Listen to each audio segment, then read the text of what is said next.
Alright everybody, welcome back to our Let's Try. We are trying out Beyond the Firelight.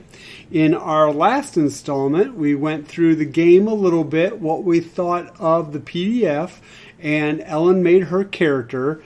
And now we are going to try a scenario, see how we play it, how we like it, all the stuff that we're going to horribly fail at, and just see how it goes in general. The scenario that we're going to be playing comes out of the PDF. It is the first one, called Celtic Legend. So let's quickly go over the two personalities that we created.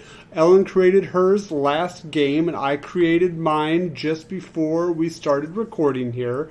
So Ellen, why don't you quickly just go through your very abbreviated character sheet and tell us what's on it. Well, I am playing Dahlia St. James. We are in the colonial culture, so that's pre-Revolutionary War, for those of you who don't know history, I guess. My station is librarian. I am 35 years old. I have the traits of negotiator and scholar. I have the descriptors, which provide a re-roll of the following. I have a network of buyers and sellers. I am known to many politicians. I have a large collection of Native American relics. Sometimes I teach about antiquities at New England colleges. I have access to numerous libraries. I've traveled to England. I often suffered from shiny syndrome. Can also read Latin or Greek. I'm sorry, I can also read Latin. I forgot that I needed to choose that. All right. So no Greek, just Latin. I have published antiquarian works. Sorry, that word is hard. I also carry a satchel. I own a magnifying glass, and I carry a scroll, quill, and ink. All right, and I created Samuel Hart. He is also from the colonial culture. His station is he is the town constable. His age is 36, that I just decided, so that I am Ellen's elder. And the traits that he has are law enforcement and politics. What were the traits for your character? Negotiator and scholar. All right. So my traits were law enforcement and politics. My descriptors that allow a reroll is rarely afraid of humans. He lived in Massachusetts his whole life. Judges criminals quickly. Leads the local watch. Knows all the regular suspects. Prefers to lead the way. And doesn't truly believe in the supernatural. Which is kind of odd based off of what happened in the scenario. But, okay. And then the equipment he has is a shovel, a bundle of torches, and a musket. No rope? No rope. So we might be in trouble here. All right, so those are our personalities. And what we're going to do, once again, the lead storyteller, the dungeon master, the game master, however you want to say it, they call it a lead storyteller here, basically runs the scenario. But the lead storyteller has a personality as well. And you kind of go back and forth. You kind of go around the table with people being the lead storyteller. We're going to kind of forgo that. And I am going to be the lead storyteller for at least the first two acts. We'll see if we survive the first two acts. See if Ellen survives the first two acts. And we'll go from there. Is there anything you want to do before we start this up? No. All right. So once again, we're going to try out the scenario Celtic Legend. And I will start by reading the backstory. Topsfield, Massachusetts Bay Colony, 1691. The town is still reeling from the events the year before.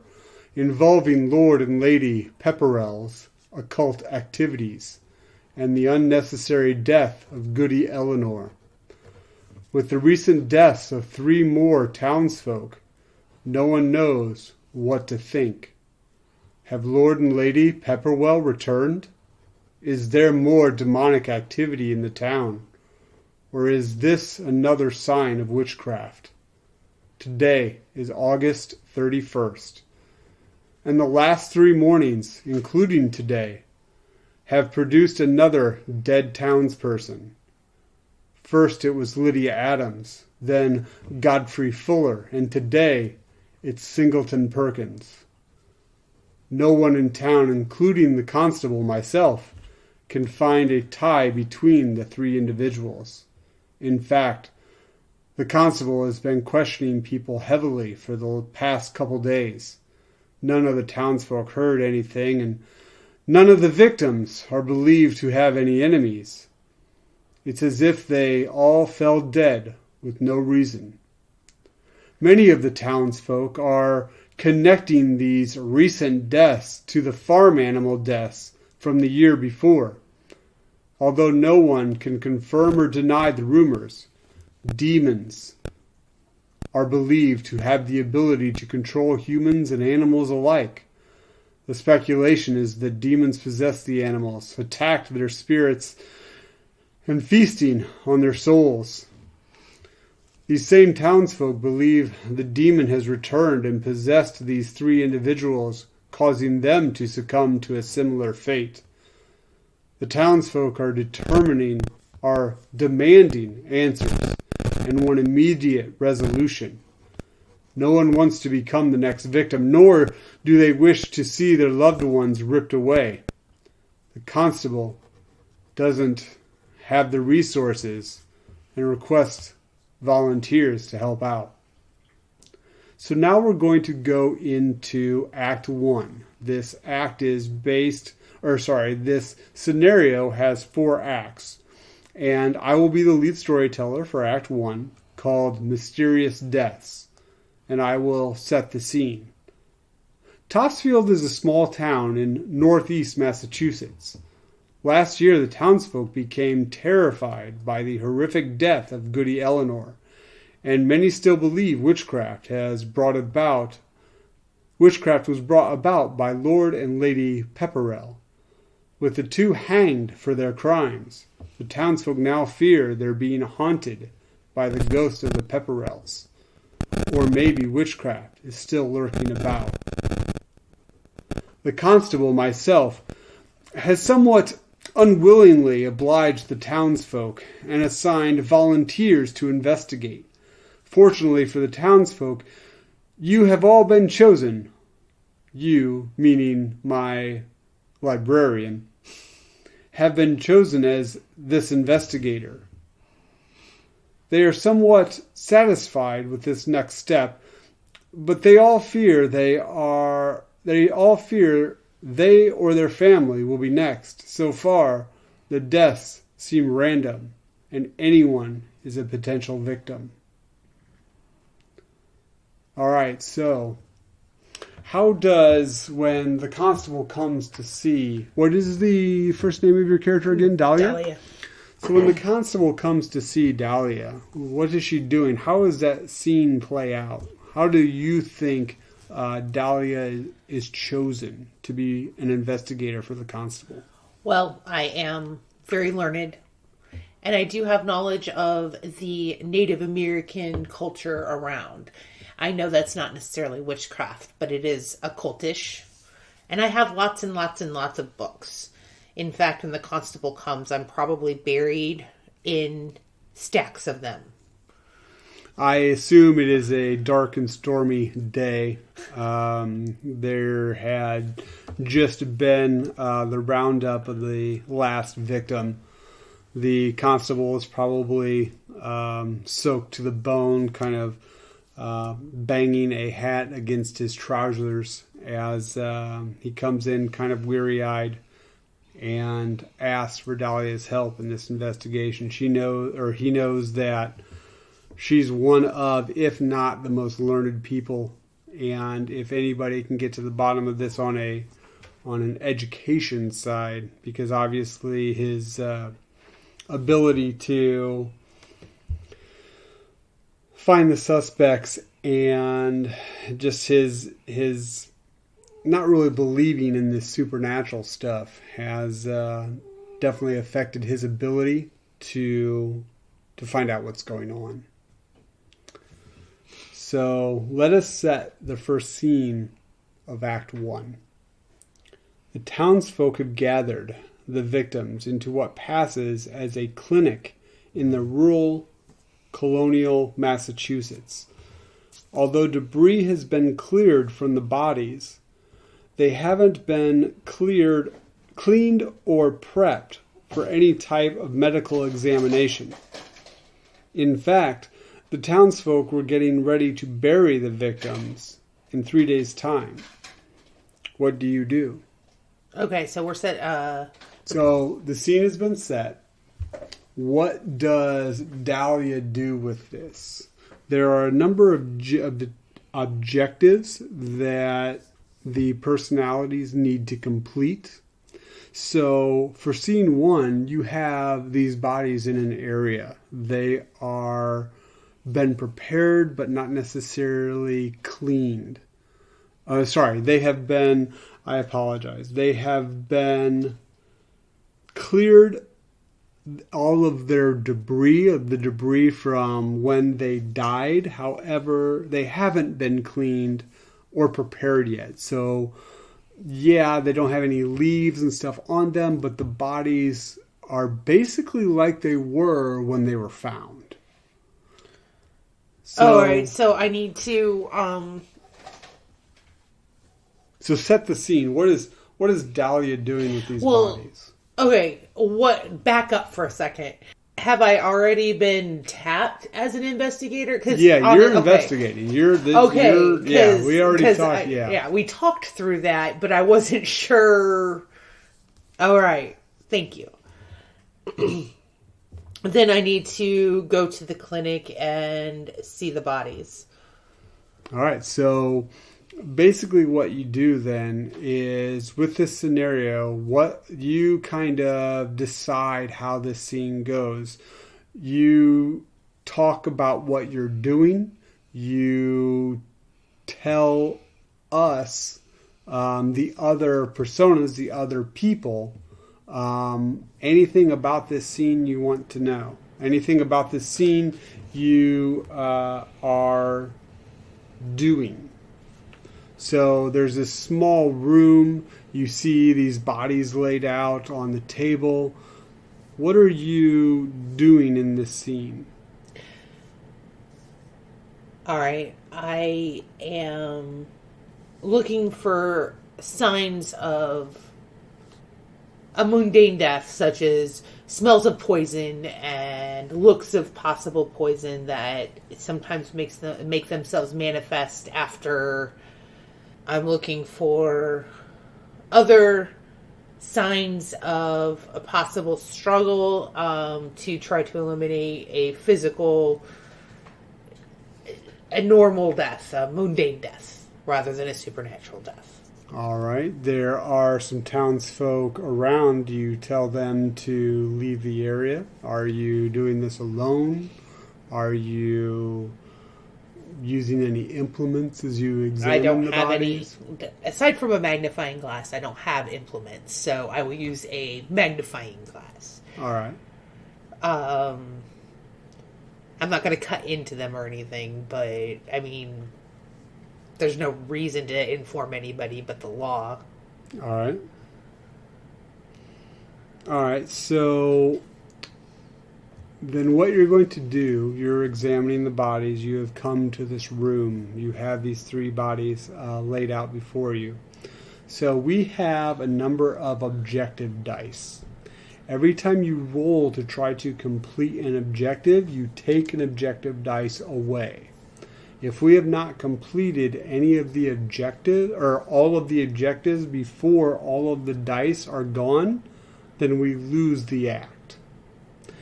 If there are any objectives that we do not succeed in, we also lose the act. So you are going to inspect the bodies. That is actually one of the objectives. Okay. So what does that mean? So go ahead and if you can, use your talents, use your descriptors, use your equipment. Describe what you're doing by using those in the description. You'll take a D6 and we'll see what we can do if you can gain a bonus on the die, if you can gain any rerolls. All right. So what I want is to use my scholar trait. All right. So so then I think the way we do it then is in a more kind of as if you're reading a story. How would you, so using my scholar trait and my learned ability, I will, that kind of thing. I think is how kind of the scenario and the description of things, because this game is a lot different, I believe, than a regular kind of a D&D scenario where I, as a dungeon master, would give you the scene and then you just say kind of, I do this. We use our descriptors and our traits and our equipment to kind of create a story of what we're doing. All right, but I guess where I'm lost, and I read it, but where I'm getting confused is at this point, I am investigating. I have to roll something, or something in the story has to unlock. For that, I'll make the descriptor and all of that sentence, but it doesn't matter what I say. What am I having to do after that to be able to make what my sentence said true? Okay, so then once you are able to create the story and add those elements to your story, then you will take a D6. If you were able to add a trait into that, then you need to roll a 4, 5, or 6 to succeed. If you didn't add a trait, it's a 5 or 6. If you were able to add a descriptor, you can re-roll that die. So say you roll a 3, you can re-roll and try to get a 5 or 6. If you were then also able to add a piece of equipment, kind of like when you said you had a magnifying glass, you could re-roll the die again. So say you roll a 2 the next time, you can re-roll it a second time and try to get a 5 or 6. All right, thank you. Yep, not a problem. See, this is the first time we're playing it, we're trying it out. So, using my scholarly abilities, and the knowledge that I have accessed from the numerous books and numerous libraries I have access to. I'm giving Dahlia a thumbs up on that. I remember a Latin text on anatomy that will help me to determine if the bodies have been physically harmed. And I will be looking for minute details to support or disprove any theories that I may have to how these people have died, using my magnifying glass to get a close look. All right. Very good story there. All right. So go ahead. Now you are going to take a D6 from the objective pool. So whether you succeed or not, that D6 is gone. All right. So go ahead now. So because you are able to use a trait, you need to roll a 4, 5, or 6, and you can use a reroll because you use a descriptor, and a reroll be based off of equipment. So go ahead and make that roll. All right, so she rolled a 3 her first time, so she's going to use her descriptor to reroll. All right, and she rolled a 5, so she got it. So Dahlia finds out that as she examines the bodies, there are no wounds or injuries on any of them. The only odd thing she finds is that there is blood splatter on all of their faces. So what'd you find? The constable asks. It does look as though there's no injuries. There's no signs of a struggle except for, and then I'll just point, except for these droplets here. So no other injuries other than that?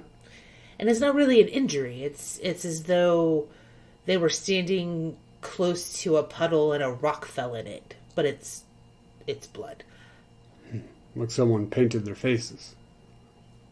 Interesting. And then the constable kind of turns away from you as you, for scene 2, you start to hear murmurs. The murmurs around Topfield continuously question who saw the murder take place. However, townsfolk in Topsfield generally don't stay up late and lose track of their neighbors' whereabouts once the sun goes down. During the day is a different story, but at night, people can sneak out without being seen. So, our next objective is to find townsfolk who can trace the last steps of the 3 victims. So, as the constable and Dahlia are talking, well, if you can help prepare some of the, clean some of the bodies, I'm going to see if I can go around town, try to talk to a few people. Let's just say I've rarely been afraid of any humans, so I'll try to see if anybody knows anything. I'll kind of go door to door and see if we can get some more information. Are you okay here? Yes. All right. So the constable heads out back into the rain, throwing his hat low.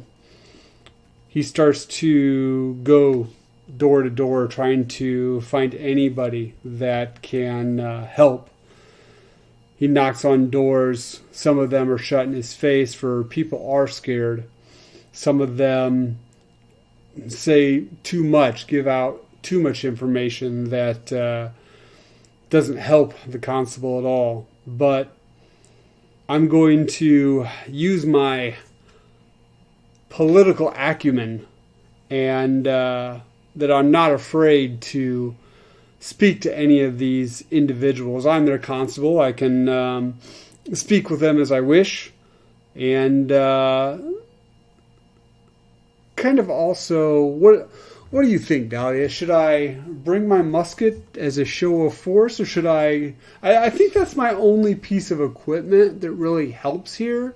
I'm not going to be shooting anybody, but maybe it's kind of a badge of office, or do you think that's too much? What else do you have? I have a bundle of torches and a shovel. Yeah, the musket. Do you think that adds to the story? I would just have it slung across your back. All right. So as I'm interviewing these individuals, speaking with the townsfolk, I kind of have and almost use it as kind of an air of authority that I have this musket, that I'm here to protect them. So I am able to use my trait and descriptor and equipment. I am going to try to find any townsfolk who can trace the last steps of the victims. So I will take a D6 from the pile, and I am going to try to complete objective number 3 as I investigate the townsfolk. And I was able to roll a 4, did not know any rerolls, or did not need any rerolls. That one is gone now. So now we only have 4 dice left to complete all of the objectives. The constable comes back to see that Dahlia is finishing preparing the bodies with one of the other townsfolk. Coming in, it's stopped raining. There's only a slight mist out now. Constable kind of nods to Dahlia and kind of leads her over to a corner. So, I've talked to the townsfolk. It seems that all three of the deceased were out late at night before being discovered dead. In any particular place? Not exactly sure. I was able, starting with scene 3 of Act 1, the constable has managed one piece of information that he finds interesting.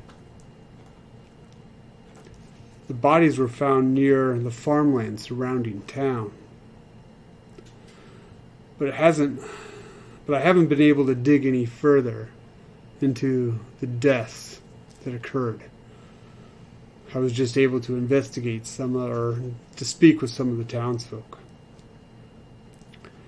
Being a small town with farmland around the outskirts, the woods beyond that, there is little reason for anyone to venture out of Topsfield at night.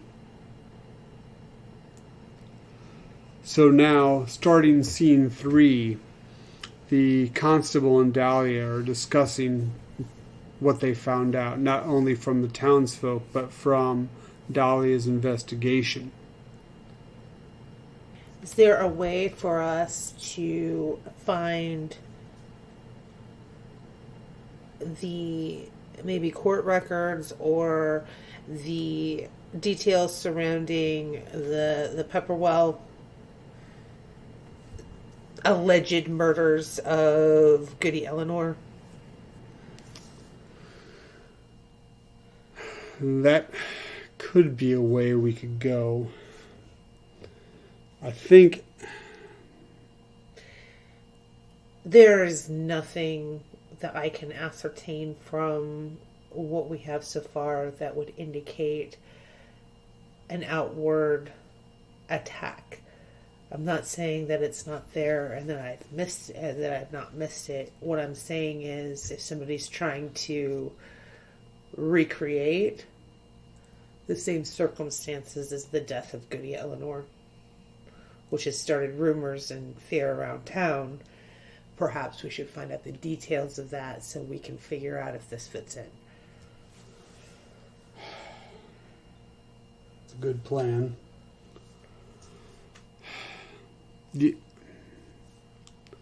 Let's search the farmland first. Maybe search the woods. If you want to search the farmland, I can go out and search the woods, or we can try to do it together. We don't have half of our days gone now, but I'd at the very least like to see if we can find any weapons, any signs of a scuffle, anything. I mean, the townsfolk brought the bodies in, but maybe there's something that they missed that maybe you and I could find. Why don't we do it together, and do we know where they were found specifically, the bodies? I mean, like each body where they were found? Well, we know that they were found mostly in the farmland, but maybe we can check that area and maybe a little bit of the woods. Maybe work out if we can start with even just one location for where they found the dead body and work our way out from there. All right. Well, let's do that. So, and he grabs his hat, kind of nods to the couple townsfolk that are helping with the bodies, and Dahlia and Samuel head out into the misted afternoon. So, would you like to be the lead on this? Actually, how about you be the lead for checking around the farmland? So you would describe how you're doing that, make a little story for that, and then I will describe and be the lead on going into the forest, going into the woods and looking for that. And that is actually our last two objectives for this act. So we want to search the town for information, search the area, and then we want to search the surrounding woods. So is the farmland actually owned private property? Yeah. Okay. Mm-hmm.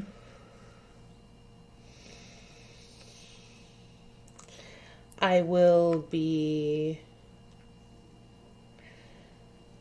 using my abilities as a negotiator to speak with the landowners to be allowed access to their property so that I can physically lay eyes on where I think the bodies would have been. I will utilize my extensive knowledge of my Native American relics to utilize the knowledge gleaned from that to track those that come and go. Okay. I think that might be... All right. So, actually, and Samuel can help because, as you're probably aware, living in Topsville, he leads the local watch. So he can help you kind of knowing who to talk to, getting some directions on where to go. So you can get a reroll from Samuel as well. So go ahead and take your die. So did you use a trait? Yes. Okay, so you have a 4, 5, or 6. You have a reroll from me, and you have a reroll from yourself. If you'll allow the Native American relics thing. I'm kind of thinking no. Does Dahlia agree? Yeah, I agree. I was struggling with any of my abilities to be able to do this in a physical way. So Dahlia kind of realizes that this knowledge isn't really helping her here. But her trait is definitely helping out, and she, in conjunction with Samuel and his watch experience, is going to see if they can find anything. All right, and she didn't even need Samuel's help. Dahlia gets a 6, thereby completing that objective.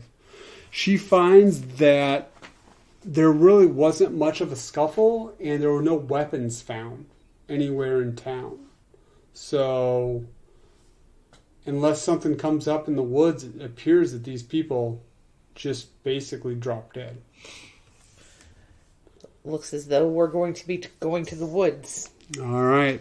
Samuel kind of nods, and it's getting a little bit darker out. It isn't raining anymore, but everything has been kind of just wet as gets a little bit chilly out, being late August. However, Samuel has that bundle of torches, and he grabs one out, leading Dahlia into the woods. He has lived in Massachusetts his whole life, so he knows these woods pretty well, and kind of points out some areas. And Dahlia, as light fades from the countryside, Samuel and Dahlia head into the dark woods looking for any clues on the fate of the 3 townsfolk. All right, here we go. So I have to roll a 5 or a 6, and I have 2 rerolls. All right. All right. So my first roll is a 1. My second roll, ooh, it's spinning, people. It's spinning. Is a 3. We failed that one. All right. No, I get one more. I get the torches, and I got right. the Massachusetts whole life. All right. Blow on it, Dahlia. All right, here we go. Will we find out any information in the woods? No! It was a 1. wow. I did not build my character very well for this kind of investigation. All right, well, they are looking most of the night for information. It's dark, the torches are wet from the rain, and it doesn't appear like they're coming up with any information. So, we have actually, with the failure of the last objective, have come to the conclusion of, let me see here. So if we got all of the objectives, we would go to one conclusion, and that would have been called time to move on. And however, we have not succeeded in all of the objectives, so we go to the second conclusion of the act. And so that is nothing but death ends. The investigators have clearly happened upon a number of clues that they think are real. I, as the lead storyteller, may narrate what the investigators did find, with the other players narrating how they follow those clues to dead ends. Unfortunately, this causes the loss of an entire day, as we narrated looking through the forest deep into the night. And victim number 4 is found the next morning. Local farmer Joshua Drake. Poor Joshua. Joshua also has blood splattered on his face with no visible wounds or injuries. So now we continue on to Act 2. The plot thickens. Setting. Another night has passed, and daylight breaks as a new victim is found. The townsfolk, especially myself, are dumbfounded by the findings of the investigation so far. It appears these victims simply died, much like the animals from the year before. Paranoia is setting in. Townsfolk are choosing to stay up until the late hours of night watching, with farmers watching their animals and others, staring off into the surrounding woods. So scene 1 of Act 2. Due to the deaths, many of the townsfolk have gone into their homes to keep their families safe, or what they think is safe. Some refusing to come out. Rumors are forming, but they trust the investigators will find something. What do you think we should do? So, it is the next day. We know that the townsfolk are watching out. We know that we've pretty much gotten some dead ends at this point. We now have another victim number 4. But it seems that with all of these victims, somebody's got to know something. Do we try to talk to maybe the most recent victim's family? Sure, yeah. So, how does that play out? The objective that I have is to find out why he would be leaving late at night. I just want to throw that out there. So, given that, I am going to... Oh, I forgot. We need to, since I failed an objective. Oh. I need to roll. Yeah. So there's a thing that happens when you fail an objective. You have to roll on a mishap table. And that is at the end of the book. And I would think that would be, so you choose on whether it is a mental, a social, a physical, or an investigation failure. So what do you think that would have been? I think probably an investigation failure. Maybe a mental, but I don't know exactly what they mean by mental. It appears to be more like mental stress and the like. I think you're probably right. I think it's more of an investigation. So let me go ahead and roll a die here and see what happens. So I roll a d6 and I get a 1. So that might not be. That's not it, is the name of the effect. A clue was found, but it's not the right one. The objective must be attempted again using another d6 from the dice pool. Oh, so we get a chance to maybe do it again. So let me roll again, and I'm going to attempt it. So let's see. A clue is found, but it's not the right one. The objective must be attempted again using another d6 from the dice pool. All right, so let me go ahead and roll. And I roll a 2. Once again, remember, I need a 5 or 6, so I get another 2 more rerolls. So here we go. I am rolling horribly tonight, my friends. I rolled another 2. So will I even get the clue? No, I rolled a 1, so we still failed that. All right, so we didn't find the right clue. So Dahlia is going to go and speak to the family members of the last victim. And as she... I can tell my story. I just wanted you to know the objective that I have for that. I'm replenishing our objective dice. We get 6 for this act. So, I wish to put on my hat as a negotiator. Okay. In order to ingratiate myself to the Drake family.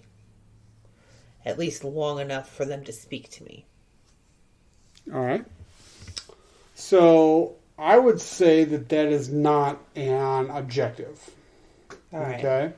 I'm going to say that is just you doing a kind of a mental test, kind of to see if you can speak to them and maybe get some more information.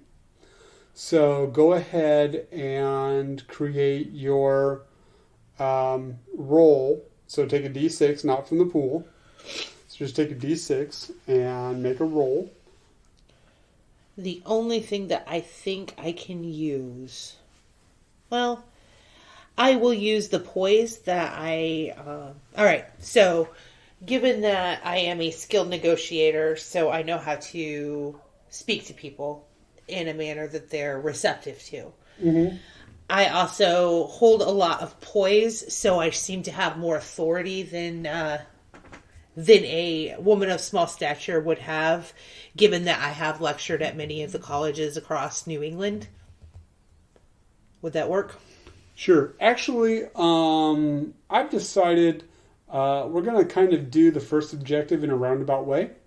All right. So go ahead and do it as an objective. Okay. Same thing. Okay. Yep. Okay. So what do you need to roll? I need to roll a 4, 5, or 6, and I have 1 re-roll. Okay. And I rolled a 6. All right. So Ellen gets the first objective. So what Dahlia finds out with talking to the family of Drake is that they are scared. They don't know what's going on. They didn't think really that anything could happen to them, but it has. And they're even more worried because there appears to be an elderly woman, and she has been going around talking about this is all about a creature. The creature has cursed the town.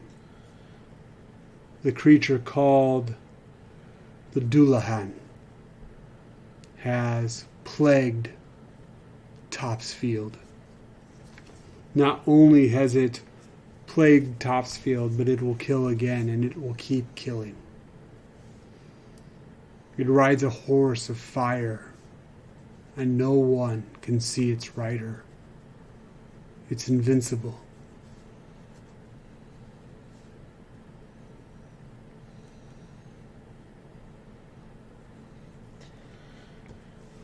All right. So how do you discuss this with the constable? I'm going to just lay it out like I'm a librarian. This is what I found out.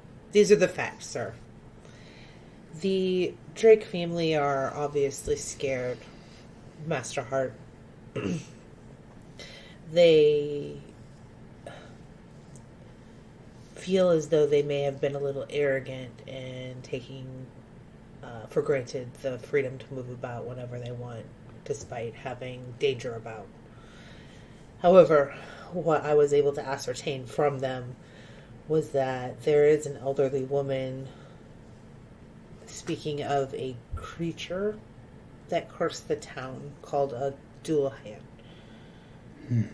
It's a creature of power that they believe, she reports, that it rides a horse of fire and is invincible. I don't know what all of that means. In my line of work, many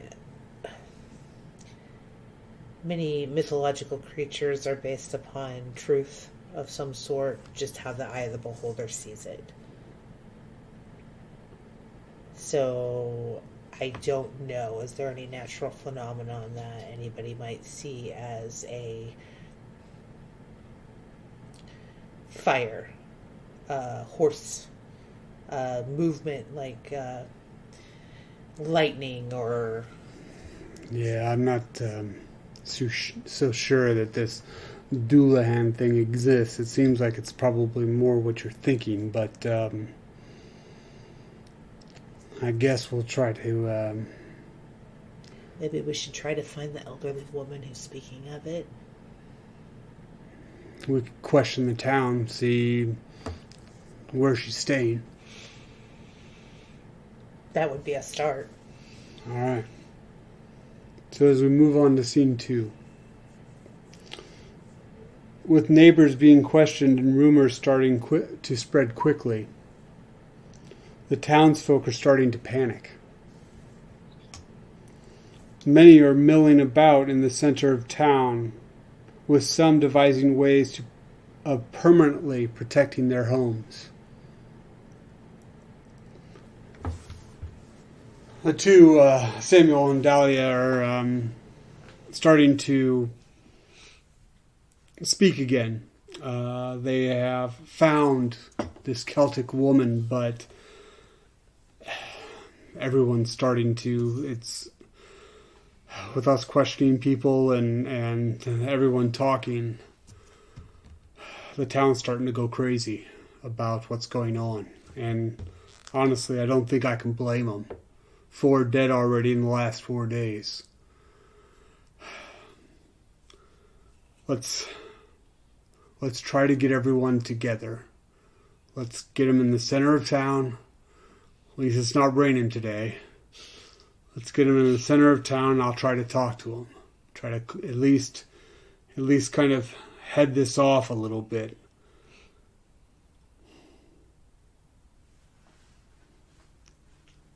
Sounds like as good an idea as possible.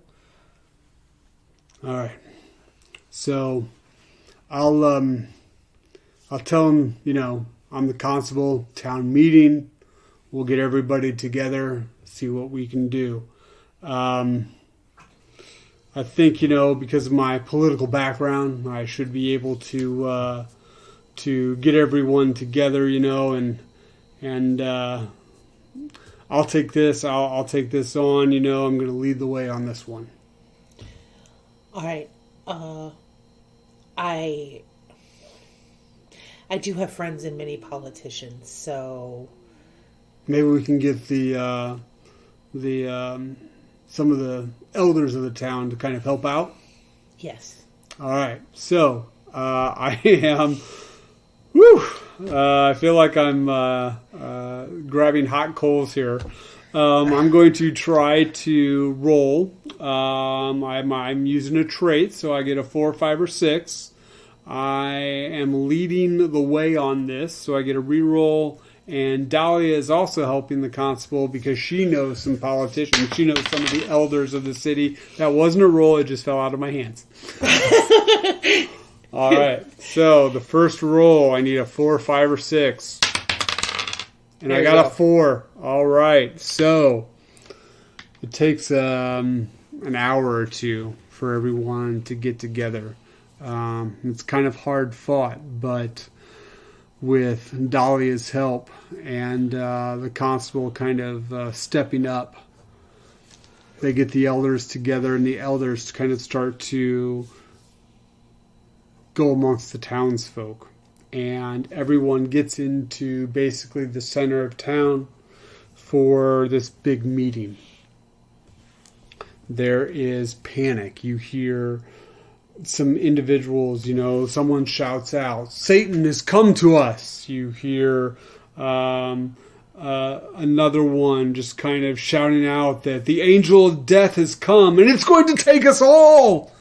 As people are just kind of, there's some more radical individuals there. Everybody's kind of, you see that people have some pitchforks and people are actually bringing farming implements to protect themselves. Kids are being held close to mothers as everyone is starting to really, this is really starting to set in.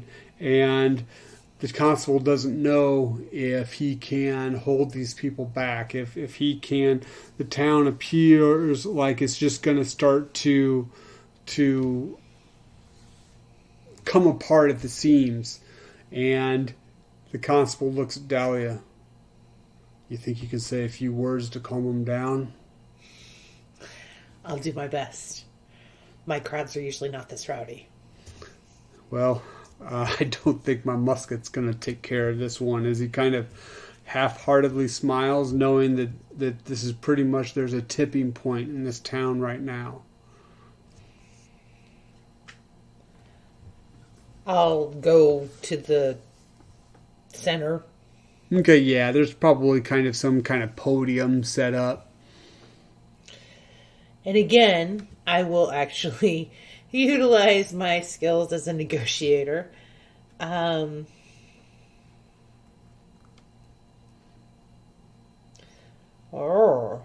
the fact that I sometimes teach about antiquities at New England colleges, I will bring forth my spirit of the teacher. Okay. All right. To command their attention.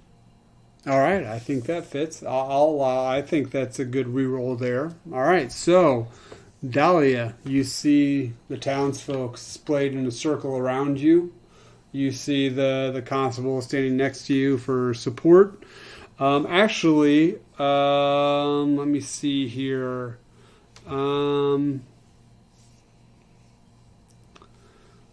What do you think? Since the constable knows all the regular suspects, he kind of is helping Dahlia kind of point to the right people to kind of focus on. To kind of like, this is probably one of the ringleaders, so to speak, of the panic. So why don't you kind of focus your speech a little bit more on this person and this person, just to kind of, because if we can get them on our side, maybe we can get the townspeople to kind of rally behind them. That sounds about right. All right, so Dahlia will get to roll a d6. She'll get a 4, 5, or 6 as a success, and she'll get 2 rerolls. First roll is a 3.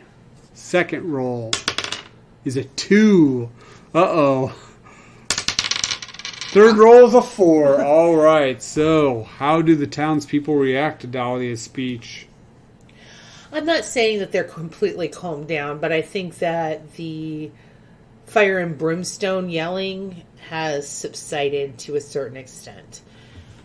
Like, neighbors. Yes, we are speaking to a few of you. We are speaking to people who might have knowledge that the rest of us are not privy to. That does not mean that Satan has come to curse us. The constable and I are trying to find a good explanation and a good way to end the death. Please allow us some time to be able to prevent another one.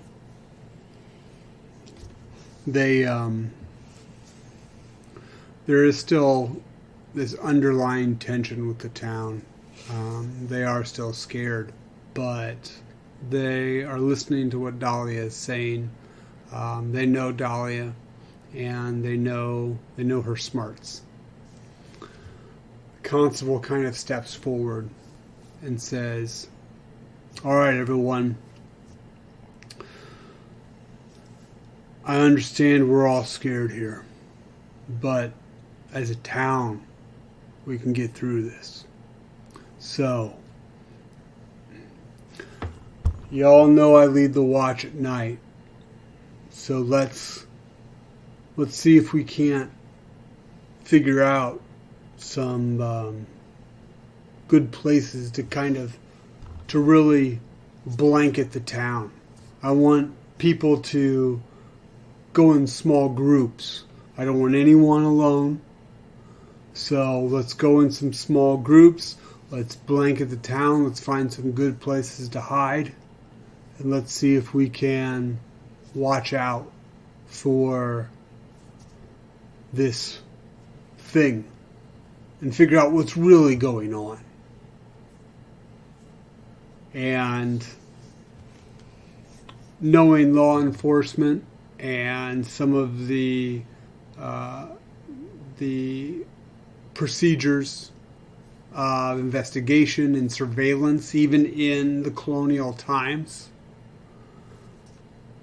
and that his knowledge of doing the watches and knowledge of the town, and he'll get groups together and pass out some torches so that everyone has some light. The constable is going to get everyone, kind of rally the town together so that we can figure out what's really going on. So I'm going to try for the last objective to find safe places for to hide, to watch for any attacks. Okay. All right. So here we go. How many? Okay. 4, 5, or 6. I need a 4, 5, or 6. And I got 2 rerolls because torches. I am a leader of the watch and I have given out some torches for people to use. All right. All right. So I won't need it. I'll get it in 1. 3. Okay. So you do need my it. First reroll. I won't need it. I'll get it in 2. All right. That is a 4. I see it. So as the constable gets everyone together, there is a large feeling of not just tension. Yes, there is tension in the town, but a large feeling of cooperation, and everyone is getting together and working towards a common goal. And as that happens, that will actually start to end Act 2. However, at the end of Act 2, the creature returns. There is a powerful noise of hoof prints, like thunder slamming into the ground. Everywhere it hits. Fire, brimstone, erupts. You hear a whip crack like musket balls being fired, one after the other. A trail of fire is the only thing that is seen. Alright, that ends Act 2. We were once again able to get all of the objectives. So we go to new victims. You hear in the distance a lone 2 words. Ruth.